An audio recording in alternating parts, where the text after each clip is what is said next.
आपको pregnancy conceive नहीं हो रहा है और आप चाहती हैं कि जल्द से जल्द आपको प्रेगनेंसी कंसीव हो जाए। कई बार महिलाएं ऐसा सोचती हैं कि संबंध बनाने के बाद कौन सी बातों का ध्यान रखना है या स्पेशली कौन सी मिस्टेक्स हैं, गलतियां हैं जो नहीं करनी है जिससे कि प्रेग्नेंट होने की संभावना बढ़ जाए।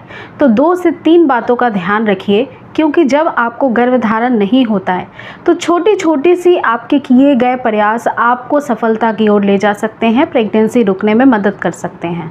तो सबसे पहला काम क्या नहीं करना है, सबसे पहला विचार जो महिला के मन में आता है कि अगर मैं संबंध बनाने के बाद उठती हूँ और सारा जो लिक्विड है वो बाहर आता है तो क्या इसके कारण प्रेगनेंसी नहीं रुकती है, या फिर क्या करना चाहिए, कितने वक्त तक लेटे रहना चाहिए, हमें वॉशरूम जाना चाहिए या नहीं जाना चाहिए।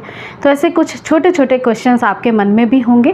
कई बार मैंने इसके बारे में भी डिटेल में कई सारे वीडियो में बताया भी है, लेकिन नए नए जितने भी सब्सक्राइबर जुड़ते जा रहे हैं उनके भी ऐसे काफ़ी सारे रिलेवेंट क्वेश्चंस मेरे पास आ रहे हैं। तो आपके इन क्वेश्चंस के आंसर आपको इस वीडियो में मिलेंगे, इसलिए पूरा वीडियो को ज़रूर देखें। देखिए, जब कोई महिला प्रेगनेंसी कंसीव नहीं कर पाती है तो छोटी छोटी बातों का ख्याल रखने के लिए डॉक्टर भी उनको सजेस्ट करते हैं। अगर आप प्रेग्नेंट होना चाहती हैं तो अगर रिलेशन आप बना रही हैं ओव्यूलेशन के दिनों में तो कुछ बातों का प्रायोरिटी से ध्यान रखिएगा, क्योंकि ओव्यूलेशन एक तो बेस्ट टाइम होता है जिसके विषय में काफ़ी सारी महिलाओं को पता होगा कि ओव्यूलेशन के दौरान एक महिला की स्त्री बीज उनके अंडोत्सर्जन से बाहर निकलती है और फिर वो 12 घंटे तक जीवित रहती है और एक स्पर्म का वेट करती है, और अगर उसे स्वस्थ स्पर्म मिलता है तो वो फर्टिलाइज्ड होता है और देन प्रेगनेंसी कंसीव हो जाती है। तो इसी वक्त जब संबंध आप बना रही हैं उसके बाद बातों का विशेष रूप से आपको ध्यान रखना है, जैसे कि रिलेशन बनाने के बाद आपको तुरंत उठना नहीं है और झटके से तो बिल्कुल भी नहीं उठना है, क्योंकि ऐसा करने से संभवतः जो सेल आपके हस्बैंड का आपके शरीर में गया है वो ज़्यादा मात्रा में बाहर निकलेगा। इसके अलावा आपको एक और चीज़ बता दूं कि अगर आप रिलेशन बनाने के बाद झटके से उठती हैं या फिर खड़ी हो जाती हैं तो प्रेगनेंसी कंसीव नहीं होगी, ऐसा भी बिल्कुल नहीं है। कई बार संभावनाएं होती हैं 1-2% महिलाओं में जो गर्भवती हो जाती हैं। सब कुछ प्रिकॉशंस रखने के बाद भी अगर उनका सारा लिक्विड बाहर निकल गया उसके बाद भी, इसका रीज़न ये होता है कि मेडिकल साइंस बताती है कि कोई भी महिला जब रिलेशन बनाती है उसके बाद लगभग 4 मिनट के अंदर ही एक स्वस्थ स्पर्म आपके एग तक पहुंचने में कैपेबल होता है, उसकी स्पीड इतनी ज़्यादा होती है। इसके साथ ही मैं क्वांटिटी की बात करूँ तो देखिए 1.5 ml एक चम्मच, जो रेगुलर चम्मच आपके घर में होगा, 1 टेबल स्पून चम्मच में लगभग 4 से 5 ml तक जो है पानी के ड्रॉप्स इकट्ठा होने की कैपेसिटी होती है। इनमें से 1.5 ml अगर मान लीजिए कि सीमन आपके हस्बैंड का आपके शरीर में भी आया है तो उसमें 200 मिलियन स्पर्म्स होते हैं, और गर्भवती होने के लिए केवल एक स्पर्म जो हेल्दी चाहिए वही आपके एग को फर्टिलाइज्ड करने के लिए काफ़ी होता है। इसका मतलब प्रेगनेंसी रुकने की संभावना बहुत अधिक होती है ओव्यूलेशन के दौरान, लेकिन रिलेशन बनाने के बाद कुछ बातों का ध्यान रखने से और भी ज़्यादा बढ़ जाती हैं। जिन्हें बहुत लंबे वक्त से कंसीव नहीं हो रहा है तो वो ये छोटी छोटी बातें अपने बुद्धि विवेक से इस्तेमाल कर सकती हैं, और वो भी रिलेशन बनाने के जस्ट बाद।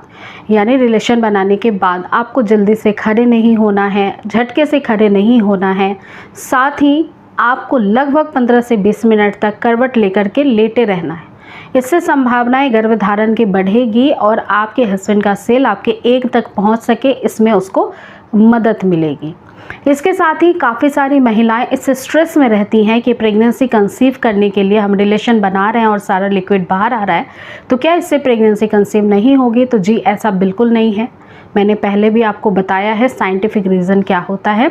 तो आप स्ट्रेस में ना रहें, आप बस ओव्यूलेशन का ध्यान रखते हुए अपने पीरियड साइकिल के अनुसार उसी दिनों का सिलेक्शन करें जो कि बेस्ट होता है, जो ओव्यूलेशन फेज़ होता है हर एक महिला का पीरियड साइकिल के मध्यांतर में। इसके साथ ही काफ़ी सारे वीडियोस में आपको leg of the wall position करने की भी सलाह दी जाती है। इसके साथ ही एक बहुत बड़ा क्वेश्चन होता है कि क्या वॉशरूम यूज़ कर सकते हैं। तो देखिए, वॉशरूम बिल्कुल आप यूज़ कर सकते हैं, लेकिन 20 मिनट के बाद जब आप उठेंगी तब वॉशरूम यूज़ करें, वो आपके लिए ज़्यादा बेस्ट होगा। अगर वॉशरूम की अर्ज आपको तुरंत रिलेशन के बाद लगती है तो कोशिश करें रिलेशन के पहले ही आप वॉशरूम वगैरह हो लें, क्योंकि 20 मिनट तक आपको लेटे रहना है, उससे ज़्यादा नहीं लेटना है। उसके बाद आपको उठना है, वॉशरूम यूज़ करना है, अच्छे पानी से यानी साफ़ सुथरे पानी से आपके अंगों को साफ़ भी करना है, क्योंकि बैक्टीरियल इन्फेक्शन होने का खतरा रिलेशन के बाद बढ़ जाता है महिलाओं में।